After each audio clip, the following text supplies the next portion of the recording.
I think we can start, hey? Yeah, all right. So, folks online, if you can hear us, apologies again. And those of you who are in the room, thank you so much for coming. I'm really disappointed how things have turned out Welcome, because everyone. of the technical issues that we've had. I really wanted this to be great. But I know that notwithstanding, we are really privileged to have Brittany here to give this, what I think is an important lecture to begin our seminar series. My name is Mvungoya. I teach in the Development Studies program here at UKZN. I've done so since 2010. I focus on agrarian research, focusing on sustainable livelihoods, sustainable agriculture, and so on. So Danford and Andres, I think, are going to chair the seminar, but I think it's important that I just say a few words about the seminar series before I hand over to them. To most of us, the idea of food as critical to the life and times of this country is something quite strange. It's something hidden. But one could argue that the centrality of food in our political economy is what produced this country in the first place. The fact that the Dutch travelers that came to our shores back in the 16th century were doing so because they were involved in international food trade is quite critical. That the establishment of Cape Town or the Cape as a stopping point on that journey, as a food garden, because that's how the Cape started, is quite telling about the centrality of food in our political economic system. One could argue that food is central not only in our South African historiography, but in global political economy too, given the fact that if one looks at slavocracy or the foundation of the slave system in the US, there again, the reason why slavery began was because of agricultural production for food and other means. So one could argue that food has been key in the imagination of our political life, of our economic life, and so on.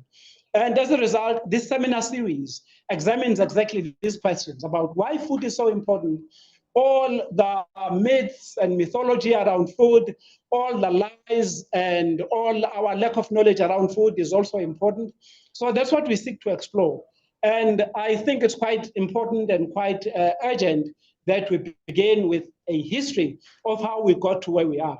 Earlier on today, I was talking to my class about the food system and about the fact that what we eat mostly, the vast majority of what we eat actually causes us to be of ill health. And there are many reasons why that is the case. So I'm delighted that Brittany is here today to talk about that. But the introduction and her introduction to all of us, you guys online, and also those of us here in the room, I will leave that over to Danford and to Andres, who are going to do so online. Danford, can you go ahead? Okay, thank you, Mvu. Andres is going to do the introductions, and then I'll take over after Andres has done the introductions. Andres?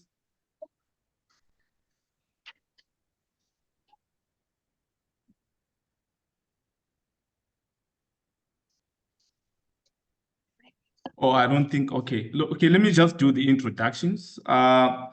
Thank you, Brittany, for joining us. My name is Danford Tivongotse. I'm the research fellow at the Center for Civil Society.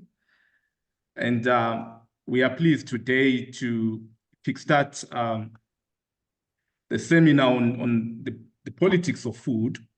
Thank you, Mvu, for giving us a brilliant introduction to the series.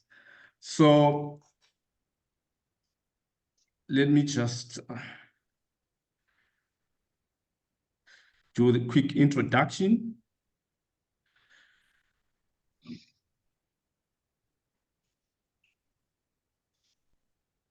So I can just say that. Just a second. Danford, let's do this because you are not audible here in the room because of our sound system and the problem with the sound. Let me do so. I'm going to introduce Brittany, and maybe I'll just continue to chair, and in the future we'll do this differently. How about that? Okay, that's fine, Vu. You can go ahead. Sorry Okay. about this sound problems. No, it's fine. We will manage. So Brittany got her PhD at UKZN. Was it 2017, Brittany? Yeah, and she is an activist. She's not only a scholar, she's also an activist who's done an amazing work in the Johannesburg area around food, around the production of sustainable food. And her PhD actually explored the role of food gardens in the political imaginations of people who grow food in small gardens in Joburg. And she did it here at UKZN. And now she is a postdoctoral fellow at UCT under Professor Rachel Weinberg, where she does a lot of work examining the history and the coloniality of our food system. Is a project that she's working on now. Much of what she's going to present today is based on documents and historical data and historical documents that demonstrate how we got to where we are, and also based on interviews with elders throughout KZN and elsewhere. So Brittany, with that, welcome. Apologies for all these technical difficulties. Now we can have this edifying intellectual journey that Brittany is going to walk us through. Over to you. Thank you. Thank you. Hi, everyone. So sorry for the long delays, and thank you for sticking with me. People online, can you hear okay? Yes, we can hear you, Brittany. Okay, super. Thanks. Yes. So yes, let's dive in rather later than intended. As Mvu said, I want to talk about the coloniality of the South African food system today and how that relates to the contemporary food crisis. And the point is really to trace the history of the crisis that we're in today all the way back to its colonial roots. And to really start with what foodways looked like in this territory that is now called South Africa before colonialism, and then how the colonial and capitalist food system violently interrupted and disrupted indigenous foodways, and then the kind of food system that was put in place of those food systems, and how that process of disruption has continued through all of history and continues even today. And that the contemporary food system that we have continues to be colonial in its essence, and what that means for the kind of crisis that we have and the potential solutions that we might look for. And the jagged disruptive lines are because this is not a nice, even, neat process. It didn't just flow. There was a lot of resistance. There was a lot of struggles for power, but we've ended up where we are today. So just really quickly, I tend to use both the word food systems and the word foodways. And they're somewhat similar, but not identical. And a food system is kind of all of those activities at the top of the screen: growing food, processing food, transporting, selling food, eating and throwing away food, as well as the relationship between those activities and the environment, and then the outcomes of those activities. So whether we end up with food security or we end up with environmental justice. Foodways is something similar, but it's a little bit more focused on the sort of social and cultural side of what goes into all of those processes, and sort of the beliefs and the attitudes that inform those processes. And so very often I like to talk about indigenous foodways, where I'm really emphasizing the culture and the beliefs, and colonial food systems, where it's more about the activities. And then the talk is called coloniality of the food system. So obviously, officially, colonialism ended, right? Like the flag came down, the people allegedly went away. But in reality, all of those patterns of power and exploitation remain in place. And that's what we mean by coloniality. And then I'm going to use the word indigenous a lot when I talk about food systems. And in a South African context, indigenous is complicated. But I'm using it to refer to all of the African populations that were present in this territory between the 16th and the 19th century, which is the time period I'll be talking about, and whose food systems were disrupted by colonialism. So that's what I mean by that term. And as Mvu mentioned, there are sort of two strands of research that I'm talking about. So one side is historical work, looking at documents from the 1500s to the 1900s, accounts of travelers, missionaries, the Dutch East India Company. And these are really useful, partly because Some of those explorers and travelers like to write down everything that they saw, so we do get a sense of foodways from the past. They also recount the violence as it was happening. And then they are, of course, extremely biased and Eurocentric, but that in itself is very useful to understand the attitudes that Europeans had when they arrived here. And then the second part of the research is interviews with elders all over the country to understand what kinds of traditional knowledge is still held, whether people are still using that knowledge in terms of producing and eating food, whether they're passing it on to the next generation, and how it continues to be disrupted even today. So most of the actual interviews were in Eastern Cape and Limpopo, but also in Gauteng and KZN. And a lot of the historical materials also begin with the Western Cape because that's where white people first showed up. So if we go back 400 years or more to look at indigenous foodways, here I'm mainly drawing from sort of 3 different groups from those times. So in the Western Cape, the San and Khoikhoi people, who were the first ones that Europeans encountered. And then in what is now the Eastern Cape, Xhosa population, and then up in what would be Northern Cape today in an area called Ditakong, which Europeans called Lataku, that's Tswana people. So there's a lot of historical materials of encounters between early Europeans and these groups. And a lot of descriptions of what people were eating and how they were procuring it and how they were preparing it. And of course, each group has a different kind of food system or foodway, which is why it's foodways plural. And those are based on culture and geography and climate and all of those kinds of factors. But there were certain sort of underlying principles and values that informed the foodways, which tend to be in common across groups. And they tend to also be in common with other indigenous groups from all over the world. The indigenous peoples of North and South America, of Australia and New Zealand, you see similar kinds of principles. So those are a really deep knowledge of the natural world, the plants, the animals, the seasonal cycles, the water system, also the constellations, a sense of interconnection and interdependence with the natural world, so understanding that we depend on the natural world for our life, a strong sense of gratitude for the abundance that is available, and that's expressed through rituals and ceremonies and celebrations. Hospitality towards visitors, which perhaps turned out not to be the best thing once white people showed up. Sharing of food at all times amongst people in a community and with outsiders as well.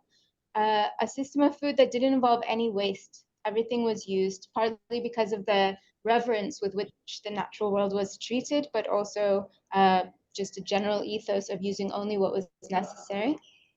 There was real resilience in these systems because there was storage of food for difficult times, an ability to move if necessary, if food was not available, and so much knowledge to be able to substitute one food source with another. And then things happened collectively. So not only the sharing of food, but the gathering or hunting or growing of food was also all collective. And of course, there was no ownership and private property. Land was held communally and it wasn't really seen as owned anyway. I put a few quotes there around some of those ideas of sharing and gratitude. Yes. Sorry, excuse me, Brittany. May you kindly start the slideshow because your slides are not moving on our side. What do you see? We're still on the first slide. The title slide. Yes, the one Okay. with yes. If you can.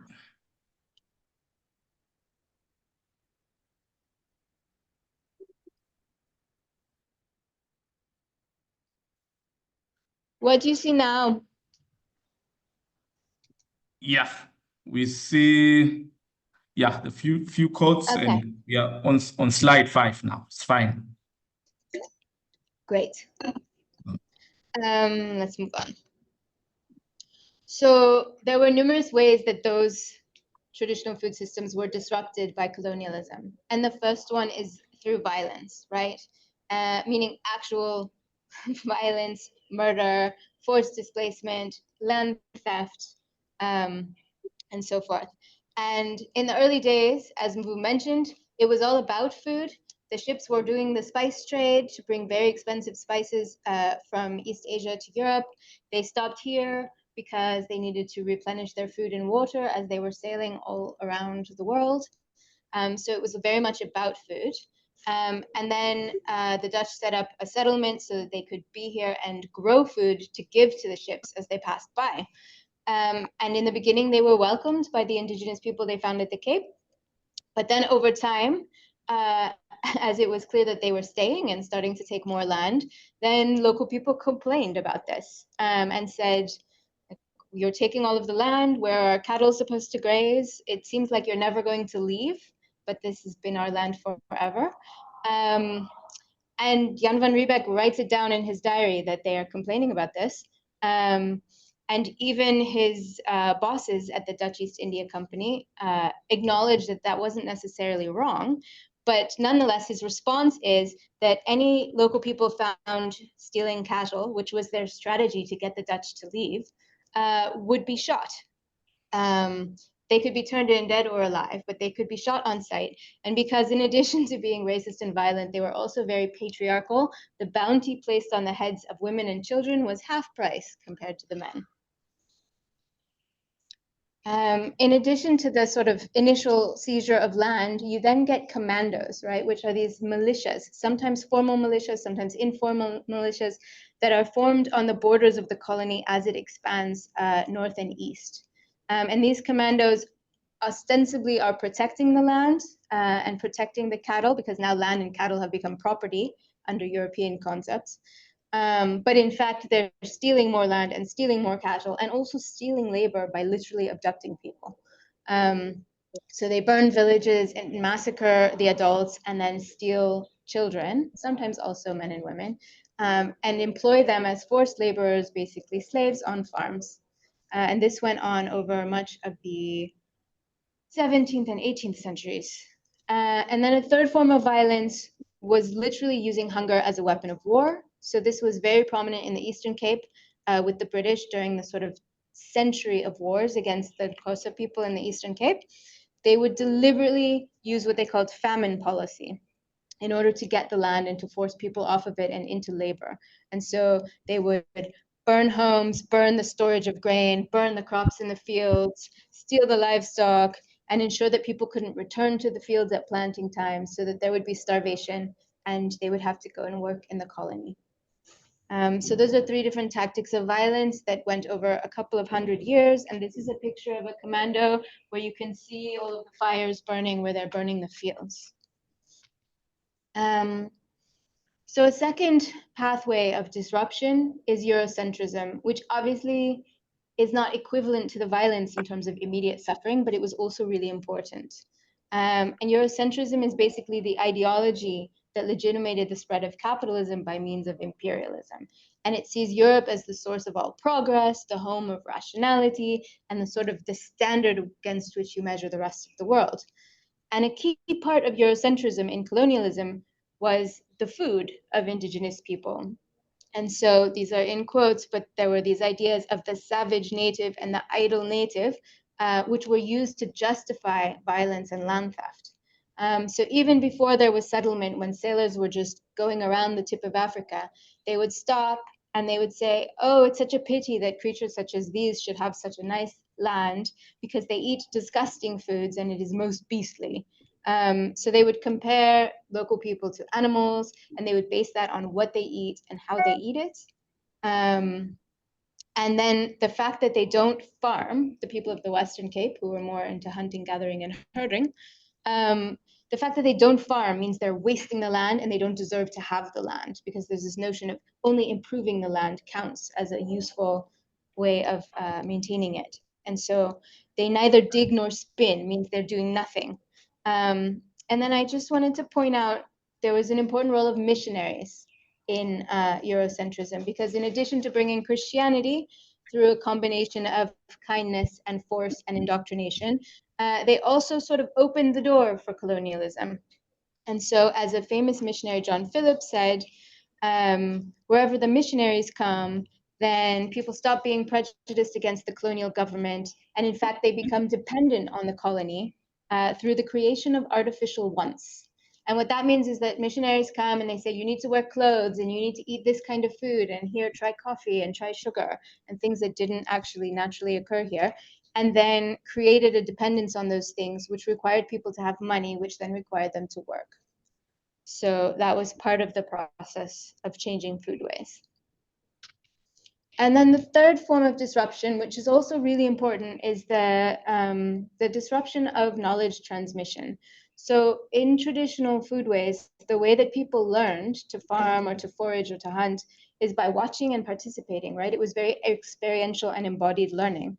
And so if either the people are removed from their land, or elders or young people are not together on the land at the same time, then you break the chain of transmission, right? There's no book in 1500 saying how you grow sorghum. So there were a lot of different ways that this chain of transmission got disrupted. And one was schooling, right?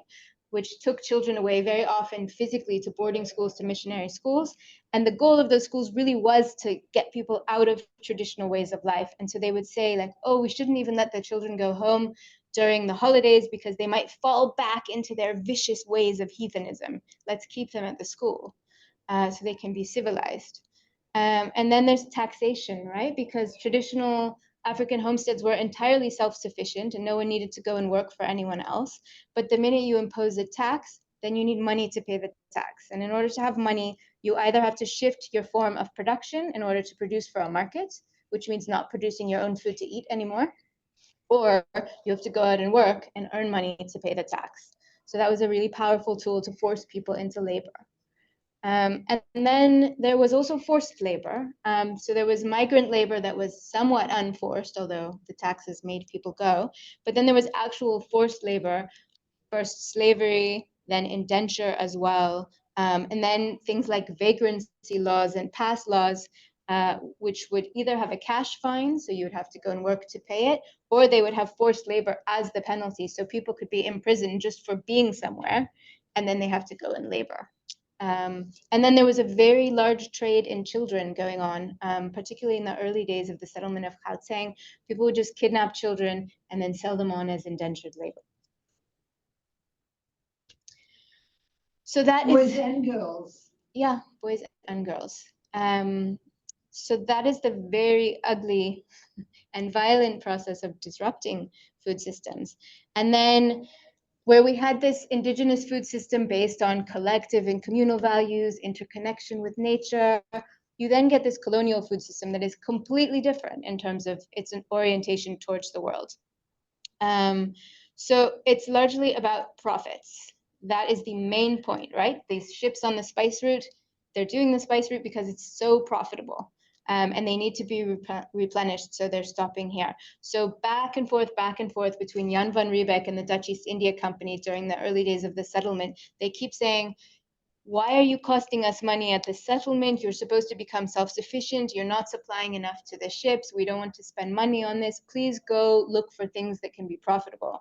And he'll say, yes, I'm trying out seal skins and seal oil and livestock and this crop and that crop, everything oriented towards profit for the company.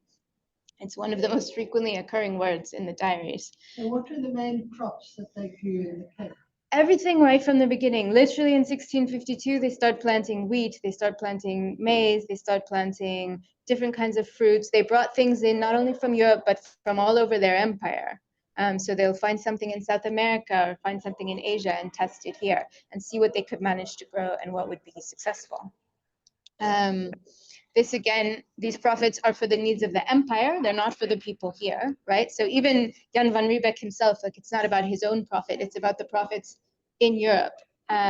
So either supplying the ships or profits for the company in Europe, but it's not about feeding the local population. And it all relies on exploitation. As I was saying, forced labor, slave labor, indentured labor.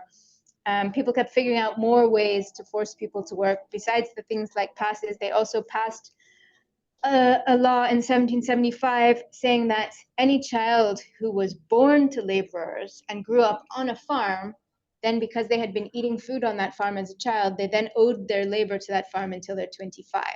And then since there were no birth certificates, it was very hard to say when someone was 25. So the farmer would just keep pushing it out and saying, oh, no, not yet, next year. and keep people in service for as long as they possibly could. And then this system is based on Eurocentrism. So the crops are European crops like wheat and wine. European farming practices, the plow is what defines real farming versus any other form of farming. And so when they came and they found people in the Eastern Cape or in the Northern Cape farming, but not using a plow, then it didn't count as real agriculture and it wasn't civilized like Europeans. And also this notion of dominating nature. So instead of being interconnected with nature, the European Enlightenment idea was God gave the earth to humans to be subdued by humans, and therefore they take over and fight against nature and create what they want rather than what the world is doing by itself. And this continues into the present. So one of the great miracles of South Africa and the world is that even with all of this violence and all of this horror, some people have managed to hold on to traditional food knowledge and practices. And it is truly a miracle. This is one woman who is now over 100 in Limpopo, who has amazing traditional knowledge. And I've been lucky to speak to elders all over the country who do. So somehow they've managed to hold on to some of this knowledge. And yet, even now, they're still facing so many obstacles to keep that knowledge and practice that knowledge and pass it on to their children. So the violence continues, right? These quotes all refer to things that happened after 1994, where, for example, in Limpopo, farm workers and people who had their own land lost their land even after 1994, where white people would come and shoot at them basically and scare them away so that they would have to leave and lose the land. Other people get evicted from the farms where they work, where they not only worked on the farm and therefore had employment and housing, but also had access to the wild plants that grow there and some land to grow their own food as well. And then if you just get evicted from one day to the next with no notice, then suddenly you lose your cattle because you have nowhere to graze them, you lose the fields, you lose access to the wild plants. It's all gone in the blink of an eye.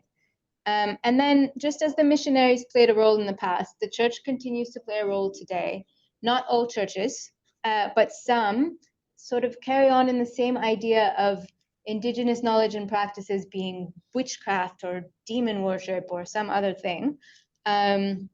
And so some people, even though they have knowledge of wild plants that they can eat and plants that they can pick for medicine, they won't do it because they feel it's against the wishes of their church. So they lose access to those resources. And if we look at the food system today and the values that inform our food system today, they are the same as the values that informed the food system that Jan van Riebeeck brought. So it is definitely, for sure, still about profit. That was really obvious in 2020 when the country shut down for COVID and half of households ran out of money to buy food. And yet the big retailers continued to report profits and deliver profits to shareholders in 2020 when no one had enough to eat. We still produce for empire, but now we call it global markets.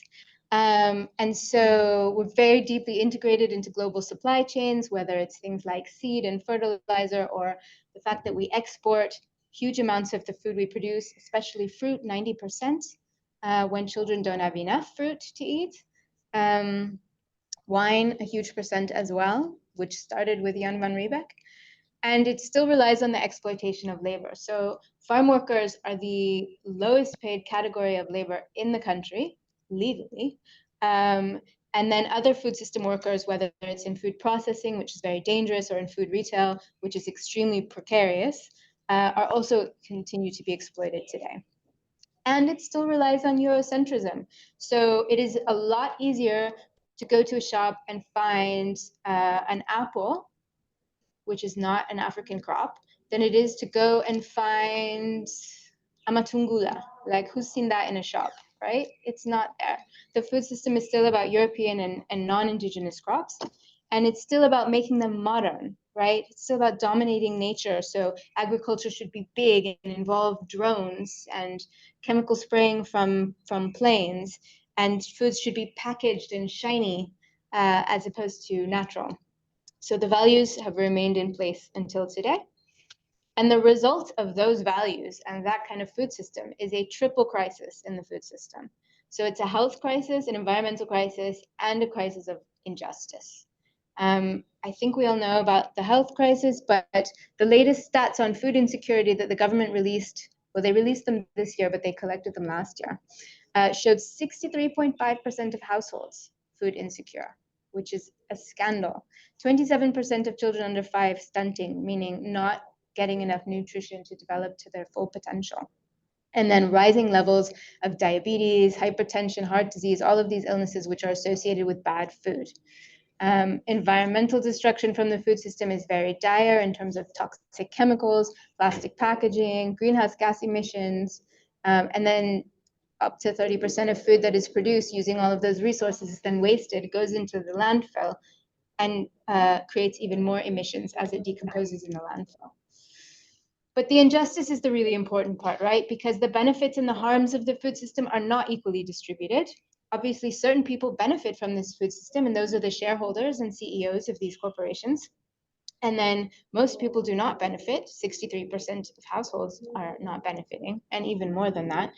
And especially if you are Black and a woman or a child and are earning a low income, you are definitely not benefiting from the food system.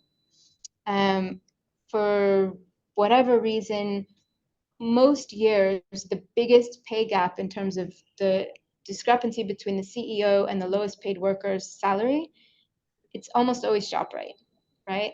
With over 1,000 times, which is legally not allowed in many European countries, but here that is the case. The quotes below are about how people experience these forms of crisis. Because obviously people know that the food is not healthy. They know that the foods they're left to get are not the ones they might choose if they had more money. But that is the situation today. So now that everyone is depressed, I want to cheer you up a little before I end. So I want to just point out some seeds of decoloniality, right? Because if coloniality is the problem, if colonialism and its flip side, capitalism, which came over on the same boat, are the problem with the food system, then we need to decolonize this food system, right? So, Bello and Glovo-Gatsheni defines decoloniality as an overarching project of remembering aimed at addressing problems of colonization of the mind, alienation and fragmentation, a restorative recovery project. So this means it's about multiple things, but those include like actual redress in terms of the land and other resources and imbalances, and then also recovery as in sort of the healing that needs to go along after all of this violence and exploitation. So if you start on the top left, that's the community of Holobeni in the Eastern Cape, Amadiba, who have decided to say no to extractive development and rather protect the land to continue producing food for themselves. And below that, if any of you are Mbu students, you will have probably heard about Gogo Nkolo. And next to her is Sipiwe Sitole. Those are people with amazing traditional and indigenous knowledge who have been sharing it with those of us who are lucky enough to meet them. One now is an ancestor and one's still with us.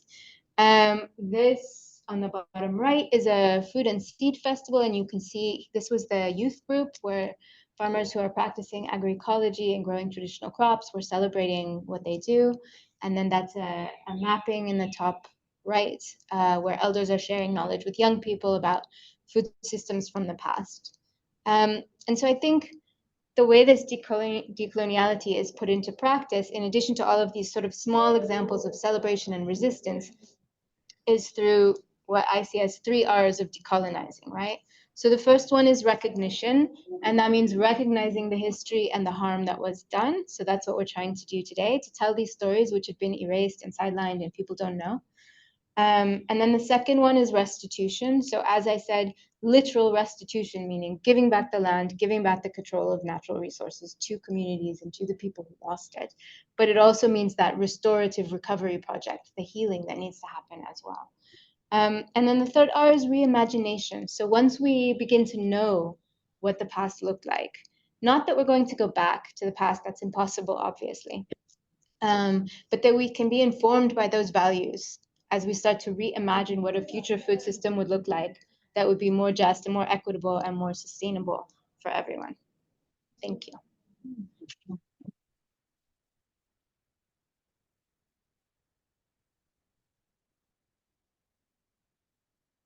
All right.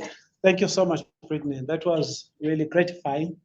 We'll, even though we started late, we still have time to engage in questions or comments.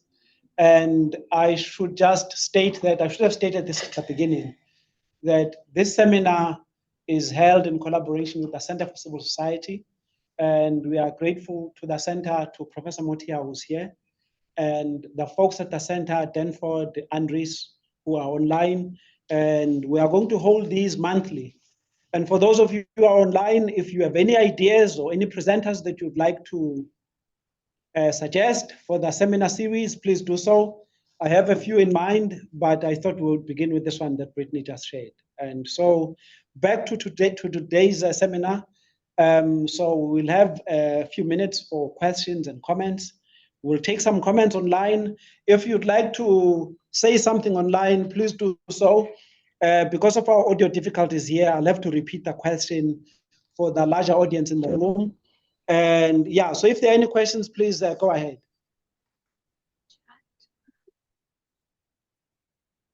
While people are preparing their own questions, Brittany, can I just throw you an easy one? Yes.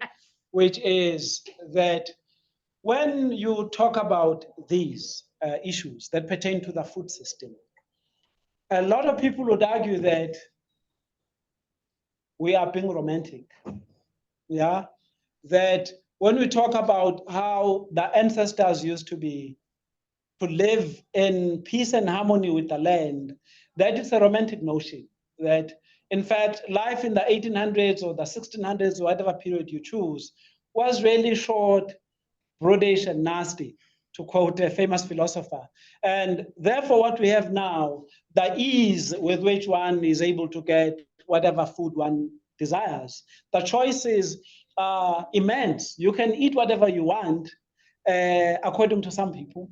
So how would you address this question of romanticism and the question of plenitude that arises out of our focus on the current food production system or the current foodways, where food is bountiful? You know, we even waste a lot of it because there's so much. So while people are preparing their own questions, could you just talk about those? Yes. So the quote about life being brutish and short referred to Europe at that time. Life here at that time was not brutish or short. You know, and if you go back further in Europe, significantly further to when European people still lived in an indigenous way in their own environment, it's also not brutish and short. So on the one hand, yeah, I mean, it was actually abundance, right? And you can see that abundance in so many aspects of indigenous foodways, right? Like first, because people knew the land so well. So there's so many plants, so many animals, so many fish and sea creatures and sea plants and so many things that people knew how to eat and how to prepare and how to gather and farm and catch, that actually there was tremendous abundance, right? And because they worked with what was available and what would sort of grow in the environment that they were in, it was actually relatively easy as well. And for whatever reason, this absolutely drove European people crazy when they arrived. Why are people not working?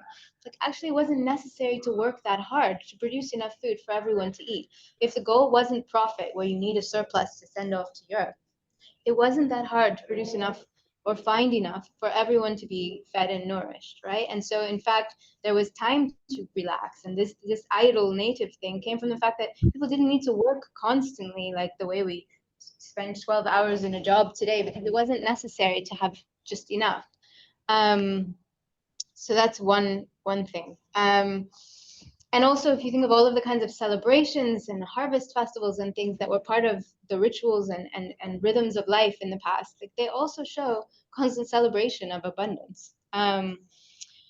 So on the one hand, yes, there were dangers. You know, you could be eaten by a lion. So no, not everything was perfect, and maybe it's somewhat romantic. But in fact, the idea that people were starving is absolutely not true. And then when we look at the abundance of today, there are two serious problems with the abundance that we have today. Yes, we have enough food. We have more than enough food. We have something like 1.5 times the calories needed for every human on the planet, right? So there's more than enough food for nobody to be hungry.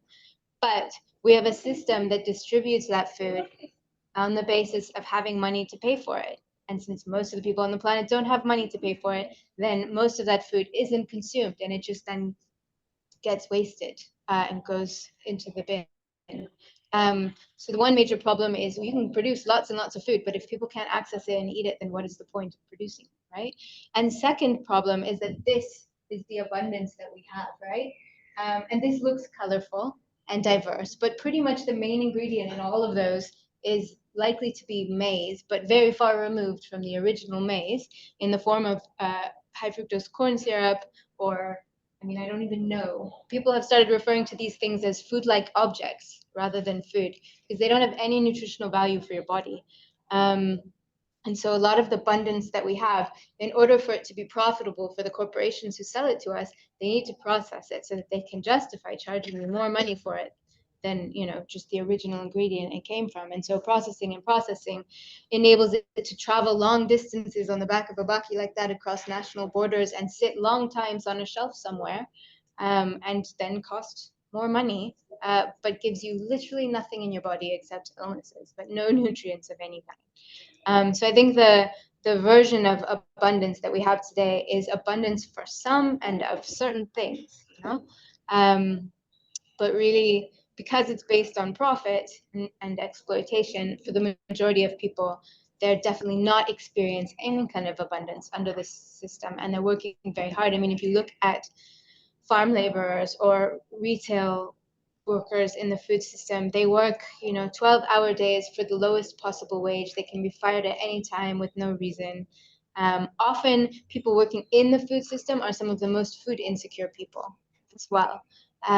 So again, not advocating going back. I think most of us, because of that broken chain of knowledge transmission, most of us would probably die quite quickly if we just had to go and fend for ourselves and find our own food. Plus, we've destroyed a great amount of it through capitalism and exploitation and pollution. But you know, the idea of sharing, the idea of knowing the land, knowing the place where you are, really understanding the cycles would benefit us a lot in terms of reorienting the system. And I also think that what is lacking in South Africa is nutritional education. So people eat rubbish that is not good for their health because it's processed, very sugary drinks like that. I mean, if you follow someone in the supermarket, you're amazed at how they spend their little bit of money on things that are not really nutritious at all. Well, unfortunately, very often those are the cheapest things. So many people do know that it would be better to eat other things, but it's just a matter of literally filling bellies and, you know, getting as many calories as possible for the very few rand that you have. People buying Fanta and Coke and those stuff people, like that. yes, then they need some education. But the vast majority of the population, I mean, many people's entire food budget is something like, let's say, 20 rand per person per day. And if anyone has checked recently, I don't know, one head of broccoli in the shop is already 20 rand or 30 rand. So that's out, right? So yes, affordability is a critical aspect, and then the nutrition education, of course, should come along. And don't forget the marketing. Like, there's no one advertising, "Hey, drink water; it's good for you." That's not sexy. Yeah. Or I mean, said fruits and it's vegetables are also about not so bottled sexy, water. right? But you know, thousands, literally billions of rand are spent advertising food like this, you know, with celebrities and fancy adverts and sponsoring of sports teams, and especially around schools and children, because they know if they get you young enough, you're a customer for the rest of your life. So there's really such an imbalance in terms of how different kinds of foods are presented and made available as well. I see a hand over here, and then maybe we come to online.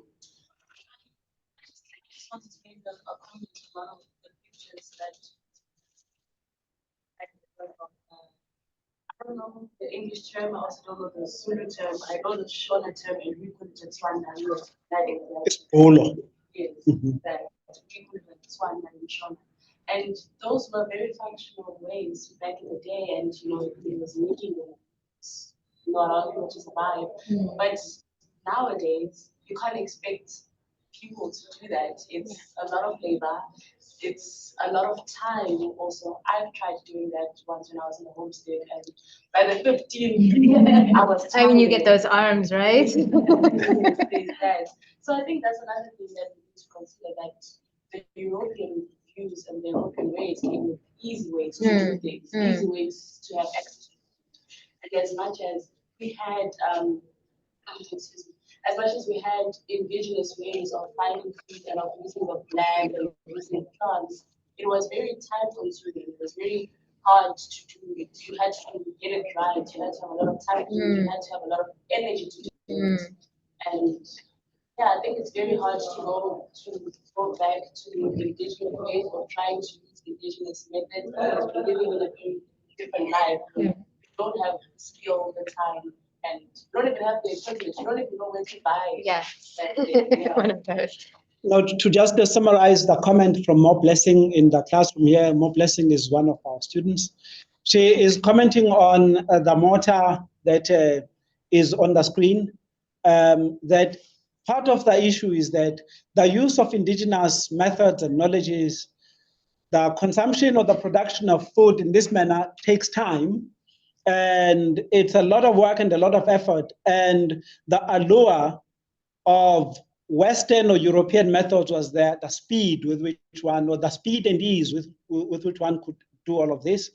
She's talking about her own experience working at home, trying to pound, was it sorghum or maize or whatever. And it's a lot of work, it's really heavy and really difficult. So she's just making a comment about the difficulty of this. So that's More Blessing. And then Shona, you had a comment as well? Thank you. That was really an extraordinary seminar. It was brilliant. I've never thought of it those three ways, and I think I'm going to walk out of here understanding the history of food completely differently. So thank you very much. That's the researchers' work. So that was incredible. Thank you. The question that I want to ask is, I feel like I might be pessimistic here, but it seems to me that it's David and Goliath. You have on the one end these indigenous knowledge holders who you have to seek out, and who don't really have mechanisms and methods to pass their knowledge on. Also, it's questionable whether their knowledge is well received by the next generation. And then on the other side, you have, I think it's supposed to be agribusiness. I call it agro-business. I feel they aggregate the vegan seeds and the vast monopolies.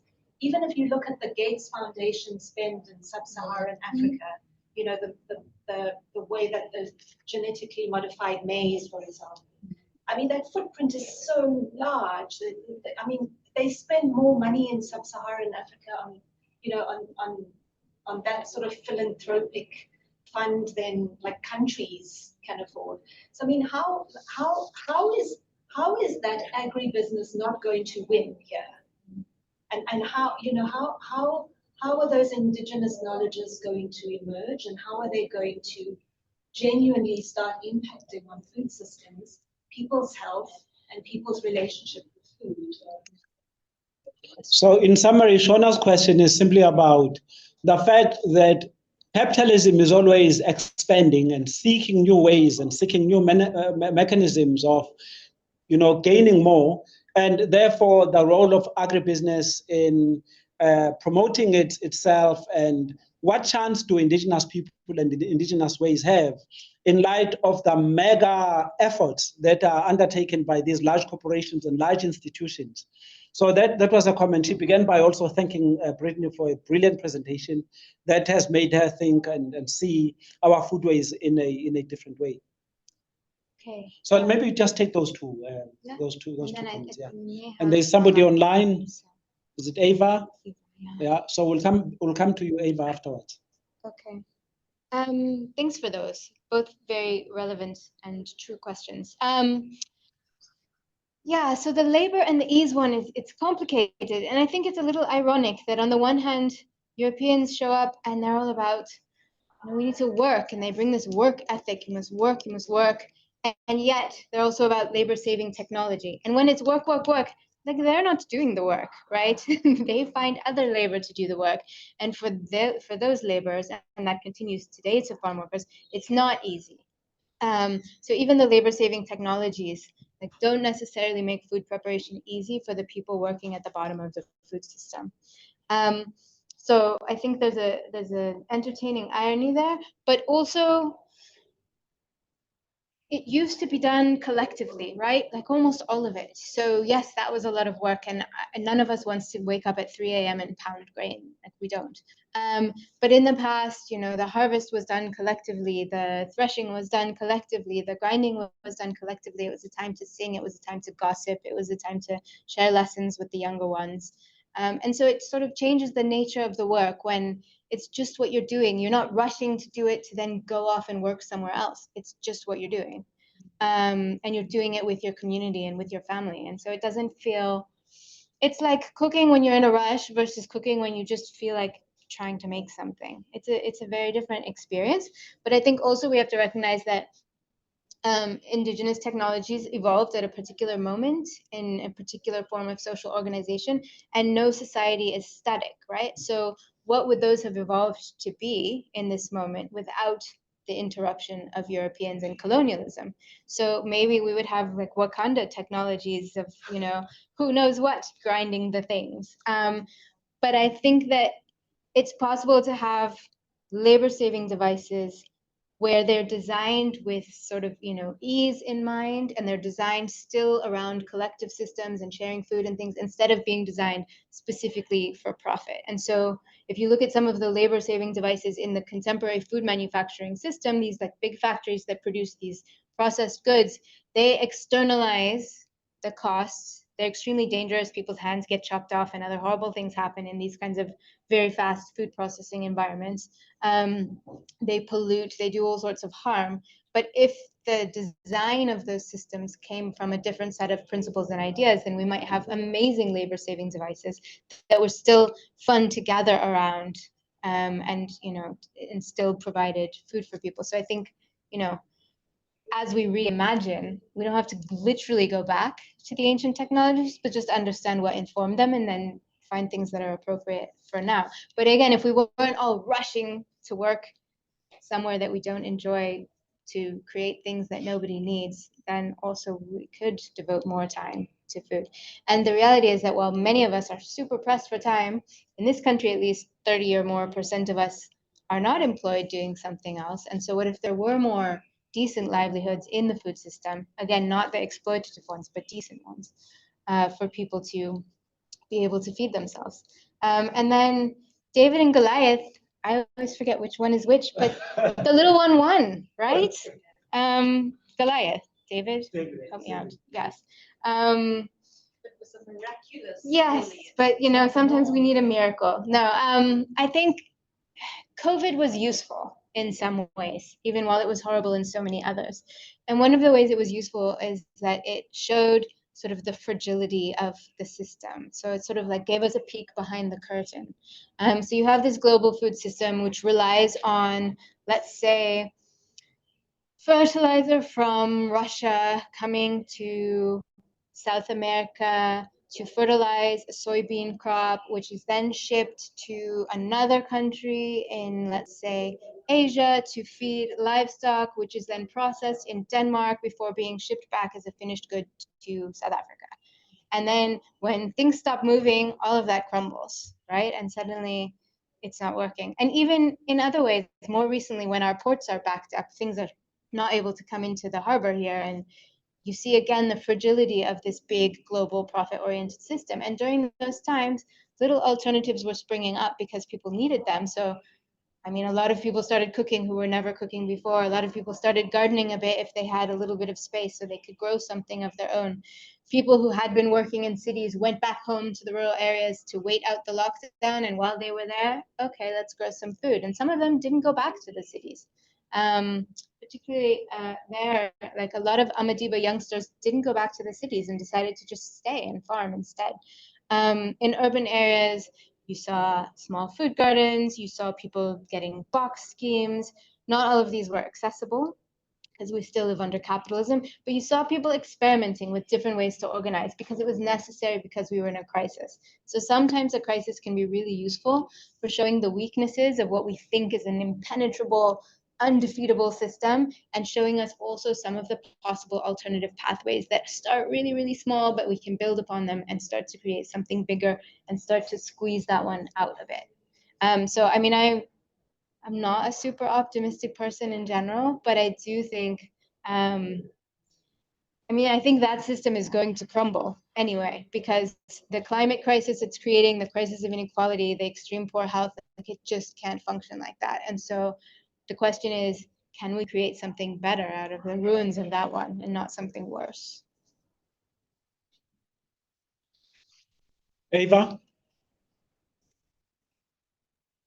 Or anyone online? I Or do if there's a not have a question question. online? I don't know why I was unmuted, but I don't know why. All good. Thank you, Okay, Brittany. no problem. Go ahead. No, she didn't have a question. Oh, she did have a question. Okay. Okay, that was my mistake. Any more questions from here? Yes. I'm just wondering whether Brittany has come across BioWatch, which is the NGO here that promotes agroecology and seed saving. And there are lots of good women farmers in northern Natal who growing heritage crops and sharing the seeds. This was BioWatch Food Festival. Yeah. Yes, I belong to BioWatch. They are wonderful, and I'm actually partly in town right now because next week I have a meeting with a partnership of organizations in this country under the umbrella of SKY, the Seed and Knowledge Initiative, which actually extends beyond South Africa with partners in Zimbabwe, Malawi, and Zambia as well. But this is a South Africa meeting, and it includes BioWatch, and then it includes my unit at UCT. And so we all collaborate to try to have the whole spectrum from the work on the ground with the farmers, training of farmers, all of that kind of work, up through research, up into advocacy at local, national, and international levels to try to change the system. So also, you know, building the alternatives from below and trying to change the structures from above at the same time. I've also brought some seeds here. Yeah, lovely. So I don't know if you've ever seen this fruit. It's a pink grenadilla, and I brought some seeds so I can share. And I've also got some red pepper seeds. Beautiful. Actually, I have some seeds in my bag as well. Never go anywhere without seeds. I have a purple sweet potato in my car if anybody wants those were the best. cuttings, which I got from Brittany 3 years ago. Oh my God, and it's growing. And it's grown. So this is the other thing. This is the other thing. You share. You're not looking to make money. You're just sharing. But also it multiplies. Like how many things in the world do you start with one, and by using it, you end up with more instead of less, right? Like the logic of capitalism is a logic of scarcity, that we all have to worry and not share and save everything because there's not enough and we can't afford the things. But seeds, you start with one, it grows, I don't know, let's say pumpkins. One pumpkin has 150 seeds in it. There are 5 pumpkins on your vine. I mean, now you have 1,000 seeds and you started with one, and you can share them with all of your neighbors and cook together and whatever you want, and it completely defies the logic of scarcity. It's so beautiful. There is one more question. We have time for one more question. Resources that you asked. No?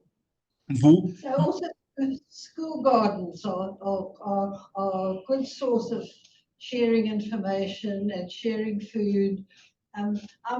I've been a gardener a long time, and I'm very conscious of food security, and we have to address that, because if people are hungry, it's going to cause civil disturbances. And kids can't learn. Great. Yeah.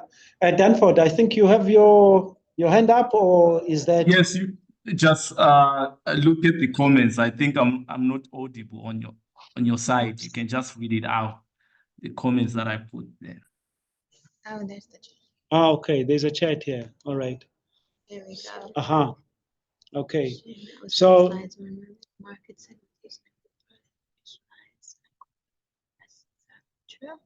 Do you want to read? You're louder than I am. Okay, food is plenty, but it is exchanged via a monetized market, and most do not have money to access this food.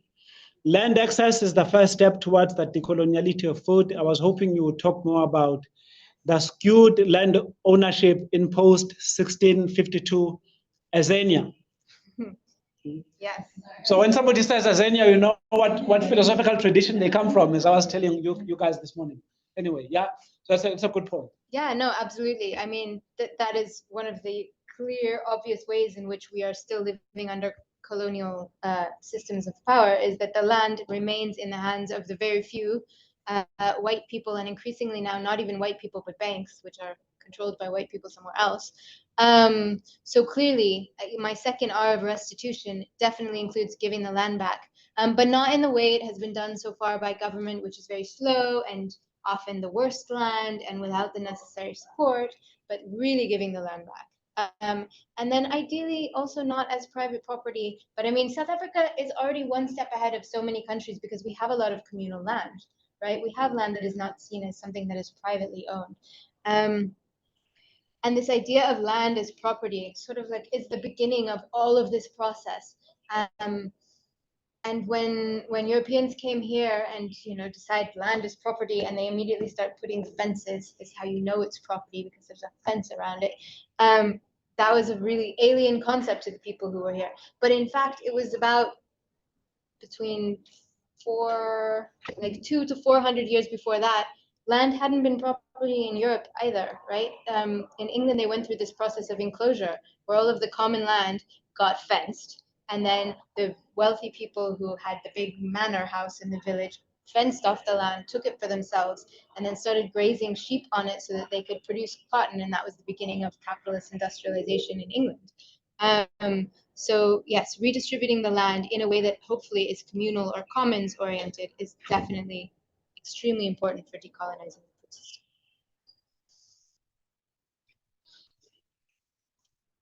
All right, I'll just conclude with a vignette from where I live and work in Pateni, Richmond. There's a 72-year-old lady who says to me, she remembers clearly, as if it was yesterday, the time when her own mother used to receive money from her husband who was working in Johannesburg. And she would take the money, pin it on the pillar of the hut, and hang it there, and it would collect smoke as she was cooking in a kitchen. And the money would go black with soot because they did not need it. And I say, why didn't you need money? She says, we had cattle, we didn't need petrol or diesel, we were plowing with our own cattle, we had milk, we had grains, we had food. You didn't need money to go and buy anything from the supermarket. This was the idea of domestic sovereignty, of regional sovereignty, of national sovereignty, because you could produce most of what you ate. What I loved about Brittany's presentation today is that she is showing us, even though the jagged lines of our historiography are there, the possibilities, she ended with the seeds of decoloniality, are still there because people still remember. The system might be skewed against David, but the memory is still there. And what she did beautifully, I was signaling to my students earlier on that they should learn from your method of not only presenting, but also the method that you use to collect all of this. Because when we write papers or when we do research, there's the idea that evidence is what is in the books only. Evidence is what you can find online. But what Brittany showed you today was that you can do both. There's evidence that's in the text, in the textbooks, but there's also evidence that works in the working libraries that we have everywhere around us. And those are legitimate sources of research also. And you as students can learn from that and say, look, I will plow, go and plow from the people that I know, the knowledge that they hold in their heads and hearts, and utilize that. This is how we change the system, by multiplying not only the seeds, but also the sources of knowledge that are there all around us. With that, Brittany, thank you so much. This was brilliant. It is encouraging and also inspiring in many ways, because it's not a story of woe, a story of depression, but a story also of resilience and restoration. So thank you so much. Thank you all for being here. Thank you online as well for being here. If you are interested in a little more wisdom from elders, this is a booklet that was produced out of some of this research and some other work that I did with a few amazing indigenous knowledge holders. It's called Indigenous Plants for Resilient Futures. I had many more and somehow they seem to all be gone. So I have one in isiZulu and I have a couple in English, but it is free online. You can download it from a website called wewillalleat.org, inspired from Sofa Sonke to be Sodla Sonke, we will all eat. So it's there in English, Zulu, Tswana, and Benda. I have just written the link on the chat on Zoom for those of you who are interested. It's an amazing resource. So because we really are clueless about what is around us that we can eat, that does not need hounding, that does not need cultivation at all, it's just growing. And as it turns out, also super healthy, what are called superfoods, grow around our roads here and everywhere, but we don't eat them because we don't know, because they have said to us, Coke is it, you know, the fries and all the crap that we eat. Pringles, yes. Pringles. Anything that's not free. Yeah. All right, thank you very much. Thank you all. That ends our seminar, but we can chat more blessing. Oh, You yeah. can communally figure out what to do with less than enough booklets. People shall share, the people shall share them. So please, I leave it to you to sort out among the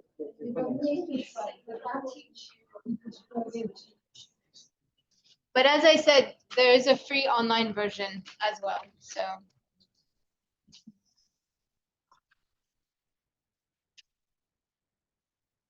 I'm so happy to hear about the sweet potatoes.